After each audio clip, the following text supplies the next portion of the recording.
ఇప్పుడు Telangana express news చూద్దాం. మహబూబాబాద్ జిల్లాలో వైద్య కళాశాల బాలుర వసతి భవన సముదాయాన్ని ఎమ్మెల్యే మురళీ నాయక్ ప్రారంభించారు. ఈ భవన సముదాయాన్ని వైద్య విద్యార్థులు సద్వినియోగం చేసుకోవాలన్నారు. 150 మంది విద్యార్థులకు వసతితో పాటు నాణ్యమైన భోజనం అందించనున్నామన్నారు. ప్రభుత్వ లక్ష్యానికి అనుగుణంగా వైద్య విద్యార్థుల భవిష్యత్తును ఉన్నతంగా తీర్చిదిద్దేలా నాణ్యమైన విద్యను బోధించాలని అధ్యాపకులకు ఎమ్మెల్యే మురళీ నాయక్ సూచించారు. ఈ కార్యక్రమంలో అధ్యాపకులు, విద్యార్థులు, కాంగ్రెస్ నేతలు పాల్గొన్నారు. తెలంగాణలో గోహత్యను నిరోధించడంలో రేవంత్ రెడ్డి ప్రభుత్వం పూర్తిగా విఫలమైందని ఎమ్మెల్యే ఏనుగు సుదర్శన్ రెడ్డి అన్నారు. ఏపీలోని తుని నుంచి హైదరాబాద్ బహదూర్పుర కబేలాకు తరలిస్తున్న గోవులను గోరక్షాదల్ హిందూ సంఘాల నాయకులు పట్టుకున్నారు. వారికి సుదర్శన్ రెడ్డి సంఘీభావం ప్రకటించారు. సీఎం రేవంత్ రెడ్డి సారథ్యంలోని కాంగ్రెస్ ప్రభుత్వం ఉదాసీనత వల్ల గోరక్షణ కోసం పాటుపడే గోరక్షకులపై దాడులు అధికమయ్యాయని ఆరోపించారు. గోరక్షకులకు మద్దతుగా తాము అండగా ఉంటామని సుదర్శన్ రెడ్డి అన్నారు. కాగా లారీలో 40 ఆవులను తరలిస్తున్న 9 నిందితులను పట్టుకుని పోలీసులకు అప్పగించారు. అనంతరం గోవులను జియాగూడలోని గోశాలకు తరలించారు.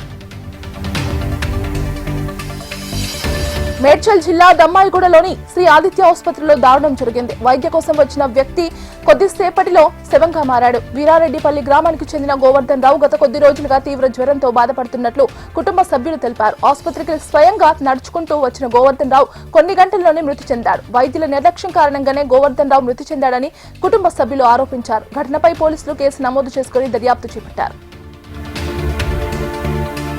పెద్దపల్లి జిల్లాలో అక్రమంగా మానేరు వాగు నుంచి ఇసుకను తరలిస్తున్న 20 ట్రాక్టర్లను రెవెన్యూ అధికారులు సీజ్ చేశారు. సుల్తానాబాద్ తహసీల్దార్ కార్యాలయం ఎదుట తనిఖీలు చేపట్టి 20 ట్రాక్టర్లను అదుపులోకి తీసుకున్నారు. నిబంధనల విరుద్ధంగా తెల్లవారుజామున 3 గంటల నుంచే ఇసుకను తరలిస్తున్నట్లు అధికారులు తెలిపారు. పట్టుబడ్డ ట్రాక్టర్లకు జరిమానాలు విధిస్తామని వెల్లడించారు.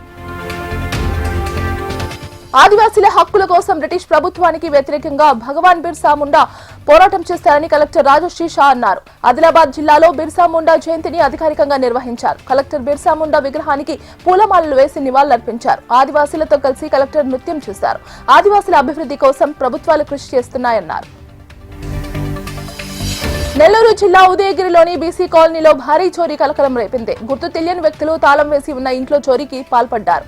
బెడ్రూమ్ లో ఉన్న బీరువాని ధ్వంసం చేసి అందులో ఉన్న 40 సవర్ల బంగారాన్ని ఎత్తుకెళ్లారు. సమాచారం అందుకున్న పోలీసులు సంఘటనా స్థలానికి చేరుకుని కేసు నమోదు చేసుకుని దర్యాప్తు చేపట్టారు.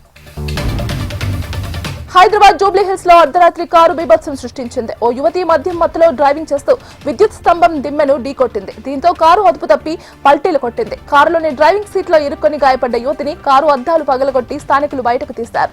ఆమె మెడికో డాక్టర్ గా పోలీసులు గుర్తించారు. ఎయిర్ బ్యాలెన్స్ ఓపెన్ కావడంతో స్వల్ప గాయాలు అయ్యాయని, యువతి ఫుల్లుగా మద్యం మత్తులో ఉందని స్థానికులు చెబుతున్నారు.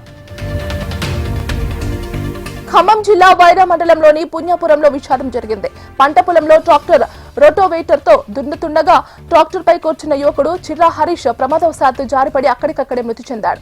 రోటోవేటర్ అతనిపై నుంచి వెళ్లడంతో మృతదేహం ఛిద్రమై గుర్తుపట్టని విధంగా మారింది. సమాచారం అందుకున్న పోలీసులు ఘటనా స్థలానికి చేరుకుని మృతదేహాన్ని పోస్టుమార్టం నిమిత్తం ఆసుపత్రికి తరలించారు. అనంతరం ఘటనపై కేసు నమోదు చేసుకుని దర్యాప్తు చేపట్టారు.